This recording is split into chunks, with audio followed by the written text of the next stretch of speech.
What is good, YouTube? This is Vortex46. I'm back with another video. Be sure to go follow me over on Twitter or X at Vortex46 for all of my picks for today's NBA playoff action.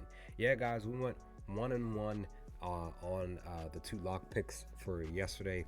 I had taken the Clippers to go over their team total points 108 and a half. That didn't cash. It was definitely a great game. Why? Because Aaron Gordon I watched the entire game. Aaron Gordon got the basically the game winner. Joker went for a fadeaway two-pointer for the game winner. He missed, and Gordon came down with the put back in at the buzzer, literally with 0.1 seconds left. Ball in the cylinder of the hoop. They checked the replay. Yeah, what a way, what a finish! First time that I've seen that in the history of me watching basketball over my lifetime. So, yeah, congratulations to the Clippers, but excuse me, to the Nuggets. But the Clippers only finished with 99 points. So what can you do with that? But my Memphis Grizzlies lost to my Oklahoma City Thunder. My Thunder move on to the second round. We sweep them. Congratulations to the Thunder moving on, and hope for the best that my Grizzlies can figure some things out over the offseason and prepare for next year. But took them to go over their team total points of the Grizzlies, which was 101 and a half, and finished with 115 points. I would gladly take that all the way. And yeah, we just move forward, we move on. Had a couple live picks. Something with Desmond Bane, if I remember, from the score, like 6 points in the second quarter. He finished with 4. That didn't cash, but I did take a live pick for Bane, Scottie Pippen Jr., and Aldama to each of them to get 15 points. That cash, so I'll gladly take that. But with that, let's dive into the two lock picks for today. Outlier is behind me, right in the back here, as you see behind me on the camera. That's what I use, and a couple other stuff that I use to place my bets here.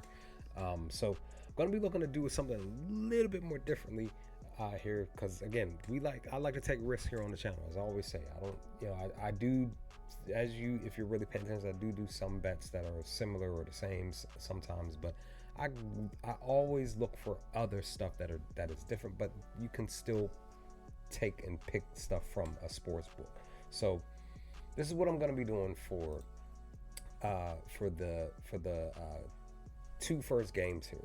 So I'm gonna go on ahead. This one here specifically is a regular normal pick. I'm gonna take the over in the Knicks Pistons game. It's 217. So basically, main reason is, one, over the last 5 games for both teams, the over has been hitting more than anything over the last 5 games.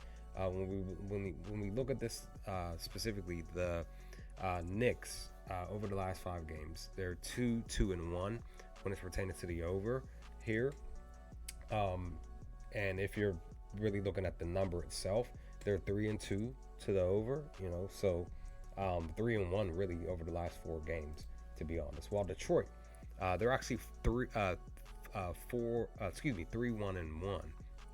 and 4-1-1 when it's pertaining to the number, but the 3-1-1 over the last 5 games when going over the number. So I believe that they can hit this 217 in totality. We'll see what happens. This is over on FanDuel, minus 110. If I remember correctly, that's the one that I grabbed here. And I'm going to go on ahead and ride with that one specifically here. Give me 1 second while I try to find the pick. I thought I had my phone set up here and I did not. Yeah, FanDuel, 110. So that's that pick. And the final lock pick for today is going to be something a little different that I decided to just do for Sundays. And that is the first quarter spread. Here's the main reason why I'm taking the first quarter spread. Minnesota has actually been handling business at home, specifically in the first quarter spread. I grabbed this over on BetMGM, minus 110 for them to cover this 0.5, for them to win by less than a possession, right? Basically win by the half, right? 0.5. This is minus 0.5, by the way. Again, minus 110 over on BetMGM. So when we're really looking at this per what Outlier is saying, the Lakers over the last 5 games, they're actually 3-2 when it's pertaining to covering the number. More so, they are even 3-0 over the last 5 games when it's pertaining to at home when covering the number specifically, right? But away, it's a different story. So Minnesota is the opposite. Then Minnesota on the road has struggled to cover this specific number, but at home they've actually been handling business. So the last 5 games at home, they're actually 3-2 to covering the number. So you would figure the last 5 out of the last 5 games, or technically the last 2 away games, they're 0-2, right? But when we look at this too, the last 10 games alone, specifically, when covering this 0.5, they're actually 7-3 to winning and covering the number. So I just said, I'm gonna go on ahead and take this here and hope for the best. This should cash because again, this is game 4. They're at home, comfortability for them, and I personally believe that they can cover this first quarter spread here. Let's make the magic happen. Minnesota, cover this number for me. Let me get the over in the Detroit Knicks game. Let's go 2-0 for this Sunday because we don't really get 2-0s all like that on Sundays. I think my worst record is on Fridays. Fridays suck for me when it's pertaining to betting. I went 0-2 on this past Friday, so what can you do? But that's the 2 picks, guys. Let me know your thoughts. What do y'all think of these 2 picks here? What are your picks for today's NBA playoff action for game 3s and game 4s and stuff? Let's talk about some things, and I will hopefully talk to you all with my video for tomorrow's games to come soon. Peace, guys.